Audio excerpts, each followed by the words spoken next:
एक बार शैतान ने अल्लाह रब्बुल आलमीन के दरबार में अर्ज किया, ऐ खुदा, मैं तुम्हारी कसम खाकर कह सकता हूँ कि अय्यूब नबी सिर्फ तुम्हारे द्वारा दी गई धन दौलत और आराम आशाइश की वजह से तुम्हारी इबादत करते हैं। अगर उनकी यह दौलत और सुख शांति खत्म हो जाए तो वह एक दिन भी तुम्हारी इबादत में नहीं लगे रहेंगे। ऐ खुदा, मुझे नबी पर हस्तक्षेप करने की ताकत दे। मैं देखना चाहता हूँ कि तुम्हारा अय्यूब नबी तुम्हारे प्रति कितना वफादार है। अल्लाह रब्बुल आलमीन ने शैतान को इजाजत दी और कहा, जाओ, तुम्हें नबी पर हस्तक्षेप करने की ताकत दी जाती है, जैसे चाहो नबी को आजमा सकते हो। शैतान अल्लाह ताला की दी हुई ताकत पाकर एक राहगीर का वेश धारण करके हजरत अय्यूब अलैहिस्सलाम के पास गया। हजरत अय्यूब अलैहिस्सलाम के पास जाकर उसने अपनी गरीबी जताई और कहा, हुजूर, मुझे कुछ दिन आपके घर रहने की अनुमति दीजिए। हजरत अय्यूब अलैहिस्सलाम को उस व्यक्ति पर शक हुआ क्योंकि उसके शरीर से एक प्रकार की तीव्र दुर्गंध आ रही थी। तब हजरत अय्यूब अलैहिस्सलाम ने उसकी यह अर्ज ठुकरा दी और कहा, मैं तुम्हें कुछ पैसे दे रहा हूँ, तुम कहीं और जाकर रहने का इंतजाम करो। शैतान हजरत अय्यूब अलैहिस्सलाम के इस व्यवहार से बहुत नाराज हुआ और मायूस होकर वापस चला गया। फिर उसने सोचा कि नबी को नुकसान कैसे पहुंचाया जाए। बहुत सोचने के बाद उसने तय किया कि नबी के फल के बगीचा में आग लगा देगा। जैसा सोचा वैसा किया। एक दिन शैतान ने नबी के फल के बगीचा में जाकर आग लगा दी। शैतान द्वारा लगाई गई आग में कई फल के बगीचा जलकर राख हो गए। बगीचा के कर्मचारी दौड़कर नबी के पास यह खबर देने पहुंचे। उनसे यह समाचार सुनकर हजरत अय्यूब अलैहिस्सलाम ने कहा, अल्हम्दुलिल्लाह, अल्लाह का दिया हुआ माल अल्लाह ने वापस ले लिया, इसमें मेरे चिंतित होने की कोई वजह नहीं है। शैतान ने जब देखा कि हजरत अय्यूब अलैहिस्सलाम फल के बगीचा नष्ट होने के बाद भी जरा सा भी विचलित नहीं हुए तो उसके दिल में जलन बढ़ गई। फिर उसने दोबारा सोचना शुरू किया कि नबी को और किस तरह से नुकसान पहुंचाया जाए। अगले दिन शैतान नबी के अस्तबल में गया और वहां आग लगा दी। आग तूफान की तरह फैल गई, जिससे सारे जानवर जलकर मर गए और कुछ गडेरिये भी आग में झुलसकर मर गए। बाकी गडेरिये यह खबर तुरंत नबी के पास लेकर पहुंचे। यह खबर सुनकर हजरत अय्यूब अलैहिस्सलाम ने नमाज की नियत की और कहा, अल्लाह का दिया हुआ माल अल्लाह ने वापस ले लिया, इसमें मुझे विचलित होने की कोई जरूरत नहीं है। शैतान ने जब देखा कि इतनी बड़ी घटना के बाद भी नबी जरा भी परेशान नहीं हुए तो उसके दिल में और ज्यादा जलन पैदा हुई। अब उसने नबी को और बड़ा नुकसान पहुंचाने का इरादा किया। हजरत अय्यूब अलैहिस्सलाम के 12 बच्चे थे जो हर दिन एक शिक्षक से शिक्षा लेने के लिए मदरसे जाया करते थे। एक दिन सुबह हमेशा की तरह हजरत अय्यूब अलैहिस्सलाम के 12 बच्चे शिक्षक के पास पढ़ने गए। उसी समय शिक्षक किसी काम से मदरसे से बाहर गए और शैतान ने इस मौके का फायदा उठाकर मदरसे की छत गिरा दी। छत गिरने से हजरत अय्यूब अलैहिस्सलाम के 12 बच्चे मलबे के नीचे दबकर मर गए। मदरस के शिक्षक डरते डरते हजरत अय्यूब अलैहिस्सलाम के पास आए और कहा, ऐ अल्लाह के नबी, मैं किसी काम से बाहर गया था, इसी बीच इमारत की छत गिर गई और आपके 12 बच्चे उसमें दबकर चल बसे। यह सुनकर हजरत अय्यूब अलैहिस्सलाम ने कहा, सुभान अल्लाह, अल्हम्दुलिल्लाह, ला इलाहा इल्लल्लाह, अल्लाहु अकबर, अल्लाह का दिया हुआ माल अल्लाह ने वापस ले लिया, इसमें मुझे विचलित होने की कोई जरूरत नहीं है। शैतान ने जब देखा कि बच्चों की मौत के बाद भी हजरत अय्यूब अलैहिस्सलाम की ईमानदारी और अल्लाह पर विश्वास में कोई कमी नहीं आई तो वह जल भुनकर राख हो गया। अब वह और बड़ी हानि पहुंचाने की सोचने लगा। इसी दौरान हजरत अय्यूब अलैहिस्सलाम के दुश्मन नबी की इस कठिन परीक्षा को देखकर बेहद खुश हो रहे थे। नबी के नौकर चाकर और कर्मचारी नबी की इस दयनीय स्थिति को देखकर जहां जहां मौका मिला चले गए। नबी का घर, बागान, अस्तबल सब कुछ खाली और सुनसान हो गया। इस मौके का फायदा उठाकर दुश्मनों ने नबी की संपत्ति लूटना शुरू कर दिया। उन्होंने टूटे फूटे घर की सारी चीजें अपने कब्जे में ले ली। बागान में बचा हुआ फल और फसल लूटने के लिए उनके बीच झगड़े शुरू हो गए। सिर्फ एक हफ्ते के भीतर हजरत अय्यूब अलैहिस्सलाम की सारी आराम आशाइश, संतानें और संपत्ति खत्म हो गई। हजरत अय्यूब अलैहिस्सलाम की 4 पत्नियां थीं। उनमें से 3 झगड़कर और बहस करके नबी को छोड़कर चली गईं। सिर्फ हजरत रहीमा अलैहिस्सलाम उनके साथ रहीं। वह नबी को छोड़कर जाने वाली नहीं थीं। वह हर समय नबी के साथ खड़ी रहीं। देश के लोग नबी के नबूवत के दावे का मजाक उड़ाने और ताने देने लगे। कुछ ने कहा, अगर अय्यूब सच में अल्लाह के नबी होते तो उन पर ऐसा गजब क्यों आता? वह नबी नहीं है। उनकी झूठी नबूवत के दावे के कारण अल्लाह का गजब उन पर उतरा है। इधर नबी के अनुयायियों के बीच भी दरार पड़ने लगी। उनकी यह स्थिति देखकर शैतान भी पूरी तरह संतुष्ट नहीं हो सका, क्योंकि सब कुछ खत्म हो जाने के बावजूद हजरत अय्यूब अलैहिस्सलाम में कोई बदलाव नहीं आया।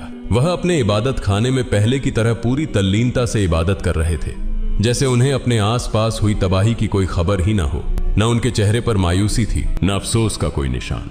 नबी के इबादत खाने के पास से गुजरने वाले लोग उन्हें ताने देते हुए कहने लगे, ए अय्यूब, तुम नबूवत का दावा करके बर्बाद हो गए। तुम्हारे लिए नबूवत का दावा छोड़ देना ज्यादा बेहतर होता। हम न नबी हैं न गजब का शिकार हुए हैं। लोग और भी कई तरह की ताने और अपमानजनक बातें नबी के खिलाफ कहते रहे, लेकिन हजरत अयूब अलैहिस्सलाम ने इन बातों पर कोई ध्यान नहीं दिया। उन्होंने लोगों के साथ मेलजोल पूरी तरह से खत्म कर दिया और इबादत में डूबे रहे। यह सब देखकर शैतान और ज्यादा बेचैन हो गया। वह और साजिशें रचने के बारे में सोचने लगा। शैतान यह सोचने लगा कि नबी को और अधिक गंभीर नुकसान कैसे पहुंचाया जा सकता है। बहुत सोचने के बाद उसने एक साजिश रची। अपनी योजना के अनुसार वह नबी से मिलने की इच्छा जताकर उनके पास पहुंचा। नबी से मिलते हुए उसने कहा, हुजूर, मैं आपका एक भक्त हूं, मुझे आपसे कुछ अर्ज करनी है। इस बहाने वह नबी से बात करता रहा और फिर अपना मुंह उनके कान के पास ले जाकर दोनों कानों में फूंक मारकर वहां से चला गया। अगले दिन नबी के शरीर पर फफोलों जैसे फोड़े निकल आए। उनका शरीर दर्द से भर गया और वे बहुत बीमार हो गए। उनकी इबादत में थोड़ी रुकावट आने लगी। हजरत रहीमा अलैहिस्सलाम ने उनकी देखभाल शुरू कर दी। धीरे धीरे वे फोड़े बड़े होकर घाव बन गए। लंबे समय तक इसी स्थिति में रहने के बाद नबी के शरीर में कीड़े पैदा हो गए। कुछ दिनों के बाद इन कीड़ों की संख्या बढ़ने लगी। ये कीड़े नबी के शरीर का मांस और खून खाने लगे। दूसरी ओर हजरत रहीमा के पास जमा किया हुआ सारा पैसा और सामान खत्म हो गया। खाने पीने की गंभीर समस्या पैदा हो गई। कुछ दिनों तक नबी और उनकी पत्नी ने केवल पानी पीकर गुजारा किया, लेकिन आखिरकार हजरत रहीमा के लिए यह सहन करना मुश्किल हो गया। हजरत रहीमा अलैहिस्सलाम नबी के पास आकर अर्ज करने लगी, ए अल्लाह के नबी, अब हमारे पास कुछ भी नहीं बचा है, इसलिए गांव जाकर लोगों के घरों में काम करके रोजी कमाने के अलावा हमारे पास और कोई चारा नहीं है। अगर आप मुझे इजाजत दें तो मैं गांव में जाकर लोगों के घरों में काम करके हलाल रोजी कमा सकती हूं और उससे हमारे खाने का इंतजाम हो जाएगा। हजरत अयूब अलैहिस्सलाम अपनी पत्नी रहीमा की बात सुनकर बहुत देर तक रोते रहे। फिर उन्होंने कहा, रहीमा, मेरा इरादा तुम्हें तकलीफ देने का कभी नहीं था, लेकिन मैं बहुत बीमार हूँ और मजबूरी में तुम्हें इजाजत दे रहा हूँ। तुम जाओ और लोगों के घरों में काम करो ताकि कुछ हलाल रोजी कमा सके। नबी की इजाजत पाकर हजरत रहीमा ने गांव में लोगों के घरों में काम करना शुरू कर दिया। दूसरी ओर गांव वाले जब हजरत अयूब अलैहिस्सलाम के शरीर की स्थिति देखते तो बहुत भयभीत हो जाते। उनके शरीर से उठने वाली दुर्गंध से लोग घृणा महसूस करने लगते और उनके शरीर में सिहरन सी होने लगती। इसके अलावा नबी के शरीर से उठने वाली सड़ी मांस की गंध से लोग परेशान हो गए। एक दिन गांव वाले हजरत अयूब अलैहिस्सलाम के पास आए और बोले, ए अयूब, तुम तुरंत हमारा गांव छोड़कर कहीं और चले जाओ। अगर ऐसा नहीं किया तो हम तुम्हें यहाँ से जबरदस्ती निकाल देंगे। उस समय हजरत अयूब अलैहिस्सलाम के साथ केवल 3 लोग थे, उनकी पत्नी हजरत रहीमा अलैहिस्सलाम और उनके 2 शागिर्द। ये दोनों शागिर्द हमेशा नबी की देखभाल और सेवा में लगे रहते थे। गांव वालों के लगातार दबाव के कारण शागिर्दों ने हजरत अयूब अलैहिस्सलाम को दूसरे गांव ले जाने का फैसला किया।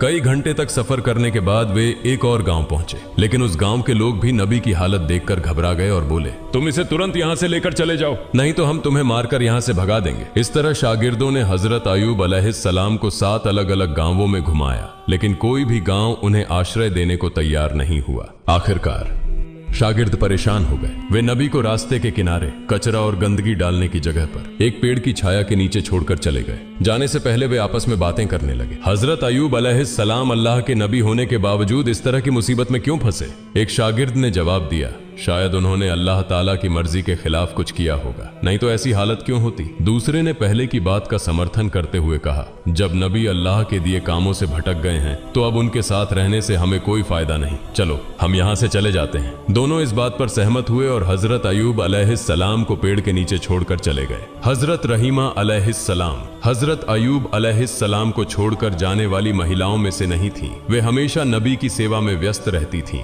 दिन के कुछ समय में वह लोगों के घरों में नौकरानी का काम करती और जो थोड़ा बहुत कमा पाती उससे अपने पति के लिए दवा और भोजन का इंतजाम करती थीं। इस तरह समय बीतता रहा। हजरत अयूब अलैहिस्सलाम के शरीर से कभी कुछ कीड़े मर जाते तो कभी नए कीड़े पैदा हो जाते। उनके शरीर पर कीड़ों की संख्या लगातार बढ़ती ही जा रही थी। उनके शरीर पर अब केवल हड्डियां और थोड़ा सा मांस ही बचा था। एक दिन उनके शरीर से कुछ कीड़े गिरकर जमीन पर आ गए। तब हजरत अयूब अलैहिस्सलाम ने अपनी पत्नी रहीमा अलैहिस्सलाम को बुलाकर कहा, रहीमा, इंसान मिट्टी से बना है और मरने के बाद उसका शरीर फिर मिट्टी में बदल जाता है। अगर मेरे शरीर का मांस और खून अल्लाह के इन कीड़ों की भूख मिटाने में काम आ रहा है तो इसमें कोई आपत्ति नहीं होनी चाहिए। कम से कम इससे इन्हें भोजन मिल रहा है। जो कीड़े मेरे शरीर से गिरे हैं उन्हें वापस उठाकर मेरे शरीर पर रख दो ताकि उन्हें अपना भोजन पूरा मिल सके। हजरत रहीमा अलैहिस्सलाम ने अपने पति के आदेश का पालन किया और गिरे हुए हुए कीड़ों को उठाकर फिर से उनके शरीर पर लगा दिया। एक दिन हजरत रहीमा अलैहिस्सलाम गांव गईं, लेकिन उन्हें कोई काम नहीं मिला। इस वजह से वे बहुत चिंतित हो गईं। उनके मन में बार बार यह सवाल उठ रहा था कि आज वे अपने पति को खाना कैसे खिलाएंगी। उन्होंने पूरे गांव में काम ढूंढने के लिए बहुत कोशिश की, लेकिन कहीं भी उन्हें काम नहीं मिला। आखिरकार वह एक महिला के पास गईं और उनसे कहा, हे सम्मानित महिला, क्या आप मुझे आज के लिए कुछ पैसे उधार दे सकती हैं? मैं कल आपको ये पैसे वापस कर दूंगी। मेरा पति बहुत बीमार है और मैं आज कोई काम नहीं ढूंढ पाई हूँ। अगर आप मुझे कुछ पैसे उधार देंगी तो मैं अपने पति के लिए दवा और खाना ला सकूंगी, नहीं तो उन्हें भूखा रहना पड़ेगा। कृपया मुझ पर दया करें। महिला ने हजरत रहीमा अलैहिस्सलाम की बात सुनकर कहा, मैं किसी को पैसे उधार नहीं देती। मैंने पहले बहुत से लोगों को पैसे उधार दिए हैं कहते, लेकिन किसी ने आज तक मेरे पैसे वापस नहीं किए। इसलिए ये नाटक करना बंद करो और सीधे अपने घर का रास्ता पकड़ो। मैं तुम्हें कोई पैसा उधार नहीं दे सकती। हजरत रहीमा अलैहिस्सलाम ने कहा, तो फिर मुझे कोई काम दीजिए, उस काम के बदले में मुझे पैसे दे दीजिए। महिला ने कहा, मेरे पास तुम्हारे लिए कोई काम नहीं है, लेकिन मैं एक शर्त पर तुम्हें पैसे दे सकती हूँ। तुम्हारे सिर के बाल मुझे बहुत पसंद है। अगर तुम अपने सिर के बाल काट कर मुझे दे दो तो मैं उनके बदले तुम्हें पैसे दे सकती हूँ। हजरत रहीमा अलैहिस्सलाम ने जवाब दिया, हे महिला, मेरे पति बहुत बीमार हैं। उनका पूरा शरीर कीड़ों ने खा लिया है। वह किसी कठोर चीज को छू भी नहीं सकते।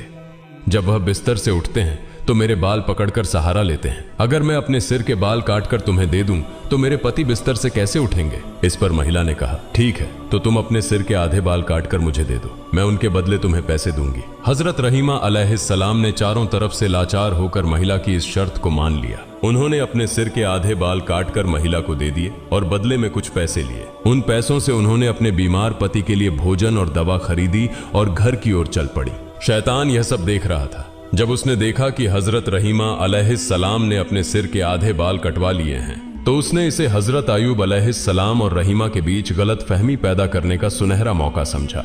इसके बाद शैतान एक दरवेश का वेश धारण करके हजरत अय्यूब अलैहिस्सलाम के पास आया और कहा, आप अल्लाह के नबी हैं, लेकिन आपकी पत्नी का चरित्र बहुत खराब है। वह अक्सर अलग अलग जगहों पर चोरी करती है और इसी तरह से गलत तरीकों से पैसा कमाती है। आज वह चोरी करते हुए पकड़ी गई और लोगों ने सजा के तौर पर उसके सिर के आधे बाल काट दिए। जब वह घर लौटेगी तो आप खुद यह देख सकते हैं।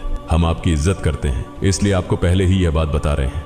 यह कहकर शैतान वहां से चला गया। हजरत अय्यूब अलैहिस्सलाम ने शैतान की बातों पर विश्वास कर लिया और गुस्से से भर उठे। उन्होंने अकेले में कहा, मेरी पत्नी इतनी गिर सकती है, यह मैंने कभी सोचा भी नहीं था। अब मैं उसके कमाए हुए पैसे से खाना नहीं खाऊंगा। वह मुझे अब तक गलत तरीके से कमाए हुए पैसे से खिलाती रही है, इसलिए मैं अल्लाह के सामने बहुत शर्मिंदा हूँ। हे मेरे पालनहार रहमान और रहीम, मुझे माफ कर दे। अगर मैं स्वस्थ हो जाऊं तो मैं निश्चित रूप से उसे 100 कोड़े मारूंगा। फिर मैं अल्लाह की कसम खाकर कहता हूँ कि मैं स्वस्थ होने के बाद उसे 100 कोड़े जरूर मारूंगा। उस दिन शाम को हजरत अय्यूब अलैहिस्सलाम ने अपनी पत्नी के बारे में सुनी हुई बातों को लेकर बहुत व्यथित महसूस किया। उसी शाम जब हजरत रहीमा अलैहिस्सलाम घर लौटी तो हजरत अय्यूब अलैहिस्सलाम ने उनसे कोई बात नहीं की। रहीमा अलैहिस्सलाम ने अपने पति की यह हालत देखकर अत्यंत विनम्रता के साथ उनसे पूछा, हे मेरे प्रिय पति, क्या हुआ? आप मुझसे कोई बात क्यों नहीं कर रहे हैं? लेकिन हजरत अय्यूब अलैहिस्सलाम ने उनकी बात का कोई उत्तर नहीं दिया। इसके बाद रहीमा अलैहिस्सलाम ने उनके लिए खाना और दवा पेश की, लेकिन अय्यूब अलैहिस्सलाम ने उसे भी ठुकरा दिया। रहीमा अलैहिस्सलाम ने उनके पैरों को पकड़ लिया और रोते हुए कहा,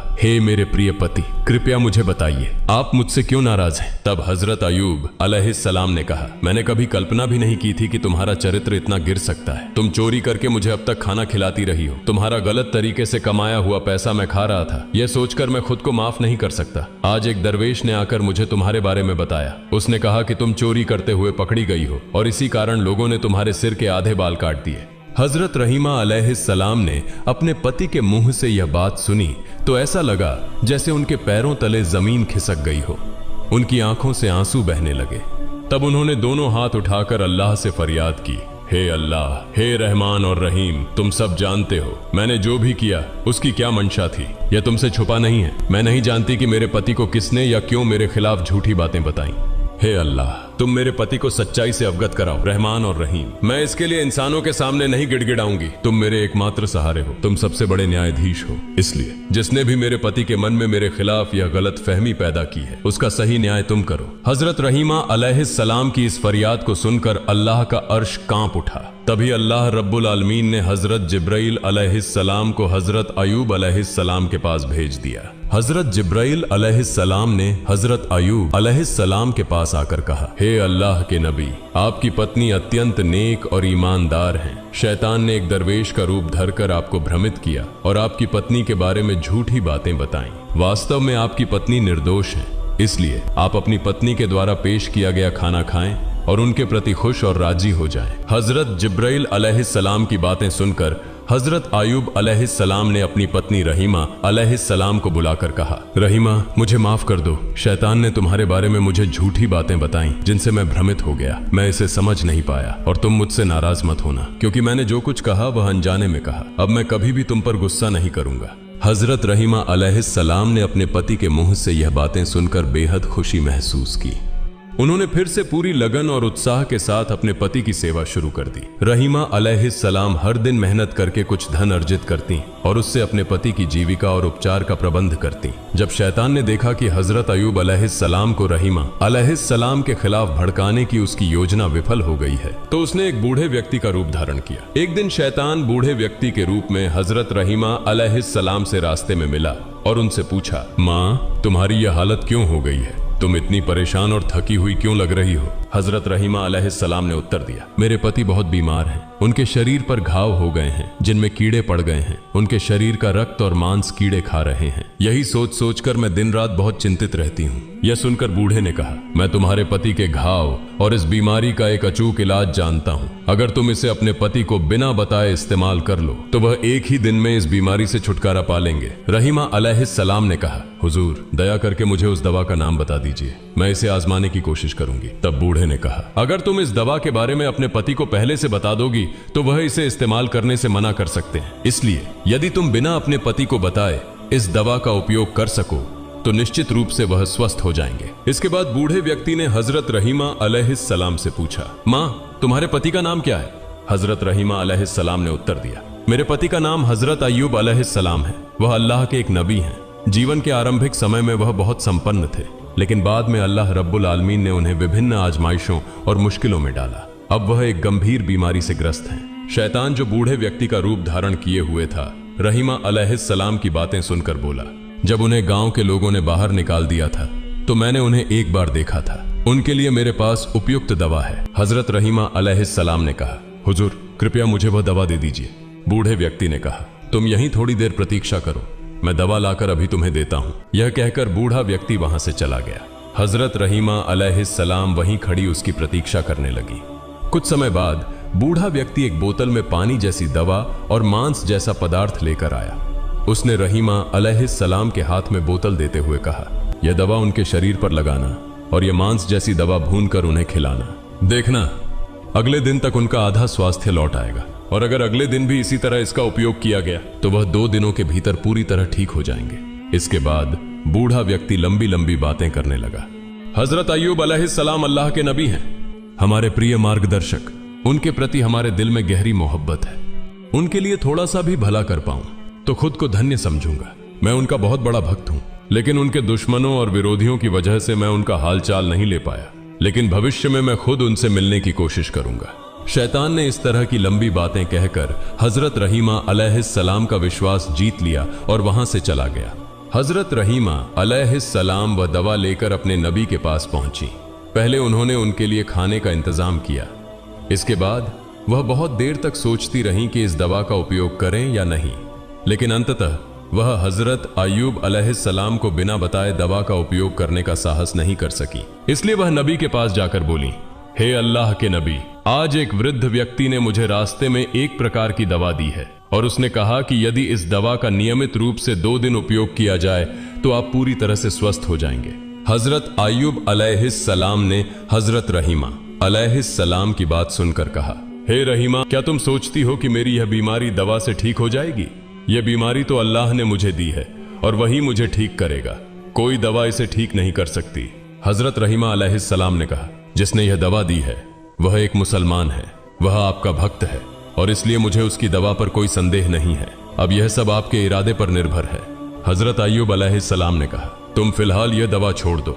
जब तक अल्लाह ताला से इस बारे में कोई खबर ना आए मैं इस दवा का उपयोग नहीं कर सकता। हजरत रहीमा अलैहिस्सलाम ने नबी के आदेश का पालन किया और दवा नबी के बिस्तर के पास रख दी। अगले दिन सुबह हजरत अयूब अलैहिस्सलाम ने हजरत रहीमा अलैहिस्सलाम को बुलाया और कहा, रहीमा, जब से मैं बीमार हुआ हूँ मैं हर रात अल्लाह रब्बुल आलमीन के ताजल्ली को देखता था और उससे अत्यधिक संतोष प्राप्त करता था, लेकिन कल रात मैं वह ताजल्ली देखने में सक्षम नहीं हो पाया। परंतु इसका कारण क्या था मैं समझ नहीं पा रहा हूँ। हजरत रहीमा अलैहिस्सलाम ने कहा, हे मेरे प्रिय पति, आप अल्लाह के नबी हैं, इसके लिए शायद आपके पास इसका उचित कारण हो। मैं एक सामान्य बंदा हूँ, मैं कैसे जान सकती हूँ इसका कारण क्या है। इसके बाद हजरत अय्यूब अलैहिस्सलाम बहुत परेशान हो गए और चिंतित हो गए। इस तरह 3 दिन बीत गए, वह अल्लाह रब्बुल आलमीन की ताजल्ली को नहीं देख पाए। अंत में वह दोनों हाथ उठाकर अल्लाह के दरबार में रोते हुए दुआ करने लगे, हे अल्लाह रब्बुल आलमीन, मुझे नहीं पता कि किस गलती के कारण मैं आपकी ताजल्ली देखने में सक्षम नहीं हो पा रहा हूँ।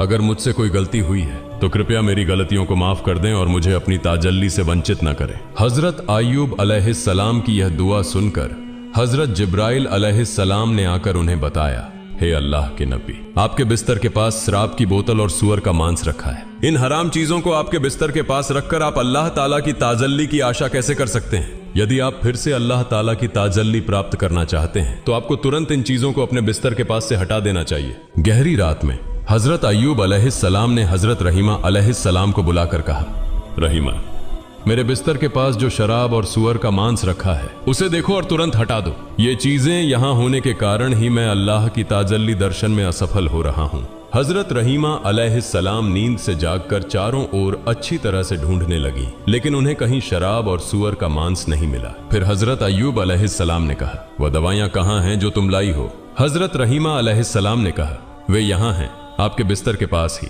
नबी ने कहा, उन्हें यहाँ से हटा दो, मुझे लगता है कि यह शराब और सूअर का मांस है। नबी के आदेश के बाद हजरत रहीमा अलैहिस्सलाम ने उन दवाइयों को दूर हटा दिया। फिर हजरत अय्यूब अलैहिस्सलाम फिर से ध्यान मग्न हो गए। जब रात का समय समाप्त होने लगा तो हजरत अय्यूब अलैहिस्सलाम चिल्लाकर बोले, अब मैं अल्लाह की ताजल्ली दर्शन में सक्षम हो रहा हूँ। रहीमा, समझो, वह दवाइयाँ शराब और सूअर का मांस थीं और जब तक वे मेरे पास रहीं तब तक मैं 3 दिन तक अल्लाह की ताजल्ली दर्शन में असफल रहा। वह जिसने तुम्हें यह दवाइयां दी वह कोई इंसान नहीं था, वह इंसान का रूप धारण किया हुआ शैतान था। उसने इन दवाइयों से हमें भ्रमित करने की कोशिश की थी, लेकिन अल्लाह रब्बुल आलमीन की असीम मेहरबानी से हम शैतान के धोखे से बच पाए हैं। हजरत अय्यूब अलैहिस्सलाम इस प्रकार 18 साल तक भयंकर बीमारी, शोक और दुखों का सामना कर रहे थे। अंत में जब कीड़े उनकी आंखों और जीभ पर हमला करने लगे तो वह रोते हुए अल्लाह के दरबार में दुआ करने लगे, हे खुदा, मेरी आंखों से मैं अपनी पत्नी को देखता हूँ और सूरज देखकर नमाज का समय निर्धारित करता हूँ और अपनी जीभ से तेरा जिक्र करता हूँ। इसलिए अगर ये दोनों चीजें कीड़े खा लें और नष्ट हो जाएं तो मेरे लिए तेरी इबादत करना बहुत मुश्किल हो जाएगा। इस दुआ के बाद अल्लाह ताला ने अपने नबी को सूचित किया, मैं जल्द ही आपको रोग मुक्त कर दूंगा और आपकी पत्नी को पुरस्कृत करूंगा। किसी एक दिन सुबह हजरत रहीमा अलैहिस्सलाम काम पर चली गई। हजरत रहीमा अलैहिस्सलाम के काम पर जाने के बाद हजरत जिब्राइल अलैहिस्सलाम आए और हजरत अय्यूब अलैहिस्सलाम से कहा, हे अल्लाह के नबी, आप अपने पैरों से जमीन पर प्रहार करें। आपके पैरों के प्रहार से एक नहर बन जाएगी और आप उस नहर के पानी से स्नान करें और पेट भर कर वही पानी पिएं। थोड़ी देर में आप पूरी तरह से स्वस्थ हो जाएंगे। हजरत अय्यूब अलैहिस्सलाम ने हजरत जिब्राइल अलैहिस्सलाम के निर्देशों के अनुसार पैरों से जमीन पर प्रहार किया। फिर वहां से एक जलधारा का स्रोत उभरा और उस जलधारा का पानी हजरत अय्यूब अलैहिस्सलाम के शरीर पर गिरने लगा। अल्लाह की मेहरबानी से जैसे ही वह पानी उनके शरीर पर पड़ा, उनके घाव ठीक होने लगे और नई त्वचा उगने लगी। इसके बाद नबी ने उस जलधारा के पानी से अच्छे से स्नान किया और तुरंत ही हजरत अय्यूब अलैहिस्सलाम के पूरे शरीर पर नई त्वचा उग आई और उन घाव इस प्रकार नष्ट हो गए जैसे कि उनके शरीर पर कभी कोई घाव या रोग था ही नहीं। जलधारा के पानी से स्नान करने के बाद उनका शरीर पहले से कहीं अधिक चमकदार और सुंदर हो गया। उनका चेहरा चांद की तरह चमकने लगा।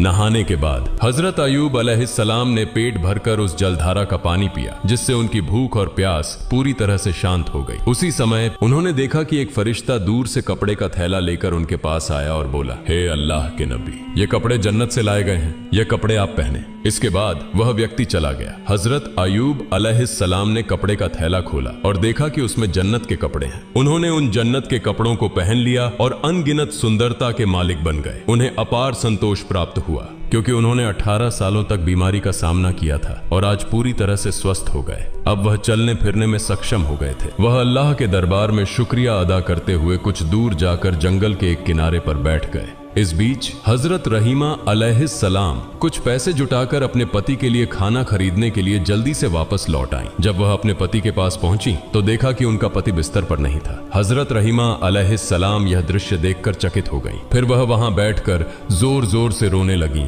और विनम्रता से अल्लाह रब्बुल आलमीन से प्रार्थना करने लगी, हे मेरे रब, मैं नहीं जानती मेरे पति को कौन ले गया है। क्या उन्हें कोई शेर ने खा लिया है या कोई अन्य जानवर उन्हें गायब कर दिया है? मैं कुछ नहीं जानती। हे मेरे रब, मैं तुझसे दुआ करती हूँ, तुम मेरे पति को वापस लौटा दो। हे अल्लाह रब्बुल आलमीन, आप करुणा के सागर हैं। आपसे जो कुछ भी हो वह सब कुछ कर सकते हैं। मैं अपने पति के बिना नहीं रह सकती। हजरत रहीमा अलैहिस्सलाम इस तरह कई घंटों तक अल्लाह रब्बुल आलमीन के दरबार में प्रार्थना करती रहीं। फिर उठकर इधर उधर दौड़ते हुए हजरत अयूब अलैहिस्सलाम का पता करने लगी। वह देख रही थीं कि कहीं हजरत अयूब अलैहिस्सलाम का कोई निशान मिल सके, लेकिन काफी समय तक दौड़ने के बाद भी उन्हें हजरत अयूब अलैहिस्सलाम का कोई निशान नहीं मिला। उन्होंने दूर देखा कि एक व्यक्ति सुंदर कपड़े पहने हुए बैठे हैं। वह उस व्यक्ति के पास गई और पूछा, जनाब, यहाँ पेड़ के नीचे एक रोगी था, क्या आप उसके बारे में कुछ जानते हैं? हजरत अयूब अलैहिस्सलाम इतने समय तक दूर बैठकर हजरत रहीमा अलैहिस्सलाम की स्थिति का निरीक्षण कर रहे थे। तत्क्षण वह हजरत रहीमा अलैहिस्सलाम के सामने अपना परिचय नहीं दिए। उन्होंने हजरत रहीमा अलैहिस्सलाम से पूछा, रोगी तुम्हारे क्या हाल है? हजरत रहीमा अलैहिस्सलाम ने उत्तर दिया, वह मेरे प्रिय पति थे। वह अल्लाह के एक नबी थे। उनका नाम हजरत अयूब अलैहिस्सलाम था। वह 18 साल से बीमार थे और मैं ही उनकी देखभाल करती थी। लेकिन आज काम करने के बाद जब मैं वापस आई तो मैंने उन्हें नहीं पाया। मुझे नहीं पता कि वह अब कहाँ हैं। क्या उन्हें कोई बाघ ने खा लिया है या कोई और जानवर उन्हें ले गया है? अगर आप उनके बारे में कुछ जानते हैं तो कृपया मुझे बताएं। हजरत अयूब अलैहिस्सलाम ने फिर हजरत रहीमा अलैहिस्सलाम से पूछा, अगर तुम अपने पति का चेहरा देखो तो क्या तुम उन्हें पहचान सकोगी? हजरत रहीमा अलैहिस्सलाम ने उत्तर दिया, क्या कहते हैं जनाब, वह पति जिनकी मैंने 18 साल सेवा की, उनका चेहरा देखकर क्या मैं उन्हें नहीं पहचानूंगी? इसके बाद हजरत अयूब अलैहिस्सलाम ने अपने चेहरे से कपड़ा हटाकर कहा, देखिए, क्या आप इस व्यक्ति को पहचान सकती हैं? जब हजरत रहीमा अलैहिस्सलाम ने हजरत अयूब अलैहिस्सलाम के नूरानी चेहरे को देखा तो वह जोर जोर से रोने लगी और उन्हें गले लगा लिया। उन्होंने कहा, हे अल्लाह के नबी, अल्लाह रब्बुल आलमीन ने आपको इस तरह स्वस्थ कर दिया है, यह मैंने कभी सपने में भी नहीं सोचा था। मैं तो आपके बारे में चिंतित हो गई थी। अल्लाह का लाख लाख शुक्र है कि उसने आपको स्वस्थ किया और मुझे फिर से आप मिले। इस तरह पति और पत्नी बहुत देर तक रोते रहे। हजरत अयूब अलैहिस्सलाम ने फिर हजरत रहीमा अलैहिस्सलाम को बताया कि कैसे वह स्वस्थ हुए और कैसे हजरत जिब्राइल अलैहिस्सलाम ने उन्हें ठीक करने के लिए एक नहर बना दी। फिर हजरत अयूब अलैहिस्सलाम ने अपनी पत्नी से कहा कि वह उस नहर में स्नान करें। पति के कहने पर हजरत रहीमा अलैहिस्सलाम ने उस नहर में स्नान किया। जैसे ही हजरत रहीमा अलैहिस्सलाम ने उस नहर में स्नान किया, उनका चेहरा भी चंद्रमा की तरह चमकने लगा। 18 वर्ष की युवती की तरह शरीर में रूप और सुंदरता वापस आ गई। इसके बाद हजरत अयूब अलैहिस्सलाम अपनी पत्नी को लेकर घर लौटने के लिए रास्ता तय करने लगे। जब वे अपने घर पहुंचे तो देखा कि उनका घर पहले की तरह सुरक्षित है। फिर वे अंदर गए और देखा कि उनके बच्चे खेल रहे थे। बच्चों ने उन्हें देखा और दौड़ते हुए उन्हें गले लगा लिया और पूछा, आप लोग कुछ दिनों से कहां थे? हजरत अयूब अलैहिस्सलाम ने कहा, हम अल्लाह ताला की दावत पर गए थे। फिर बच्चों ने जोर जोर से रोना शुरू कर दिया और कहा, आप हमें अकेला छोड़कर दावत में क्यों गए थे? हजरत अयूब अलैहिस्सलाम ने कहा, वह बाद में बताऊंगा। इसी दौरान खेत से फिर से कुछ सेवक आए और कहा, हे अल्लाह के नबी, आपके जानवर और बाग बगीचे जो नष्ट हो गए थे वे आज फिर से पहले जैसे हो गए हैं। हम नहीं जानते कि ये सब पहले जैसी हालत में कैसे वापस लौट आए। कुछ समय बाद कुछ और सेवक आए और कहा, हुजूर, आपका संपत्ति, बर्तन जो लोग लूट कर ले गए थे वह सब हम पूरी तरह से वापस ले आए हैं। सारे सामान इस महल के कुछ कमरों में रखे गए हैं। हजरत अयूब अलैहिस्सलाम के कुछ पुराने सेवक भी आए और उनके दोस्तों और विकास के बारे में समाचार लेकर आए, जिसे सुनकर नबी ने फिर से अल्लाह रब्बुल आलमीन की इबादत में लीन हो गए। इसी दौरान हजरत जिब्राइल अलैहिस्सलाम नबी के पास आए और कहा, हे अल्लाह के नबी, आपने बीबी रहीमा अलैहिस्सलाम के बाल काटने की घटना पर गुस्से में आकर कसम खाई थी कि आप उन्हें 100 कोड़े मारेंगे। इस मामले में आपकी कसम झूठी साबित हुई है, लेकिन आपकी सच्चाई की कसम अब भी कायम है। इसलिए आप 100 गेहूं के बाल एकत्रित करके बीबी रहीमा अलैहिस्सलाम के शरीर पर हल्का सा स्पर्श करें। इससे आपकी कसम पूरी हो जाएगी और बीबी रहीमा अलैहिस्सलाम को कोई कष्ट नहीं होगा। हजरत जिब्राइल अलैहिस्सलाम के कहने पर हजरत अयूब अलैहिस्सलाम ने 100 सूखे गेहूं के बाल एकत्रित किए और बीबी रहीमा अलैहिस्सलाम के शरीर पर हल्के से एक बार मारा। इससे नबी की कसम पूरी हो गई और बीबी रहीमा अलैहिस्सलाम को कोई कष्ट नहीं हुआ। प्रिय दर्शक, तक शैतान ने हजरत अयूब अलैहिस्सलाम को कई बार चुनौती दी, लेकिन वह उन्हें किसी भी रूप में भ्रमित नहीं कर सके और न ही वह उन्हें गुमराह कर सके। अगर हम भी हजरत अयूब अलैहिस्सलाम की तरह अल्लाह रब्बुल आलमीन की राह में धैर्य रखें तो शैतान कभी भी हमें गुमराह नहीं कर सकेगा। अल्लाह रब्बुल आलमीन हमें भी हजरत अयूब अलैहिस्सलाम की तरह धैर्य रखने की तौफीक अता करें। आमीन।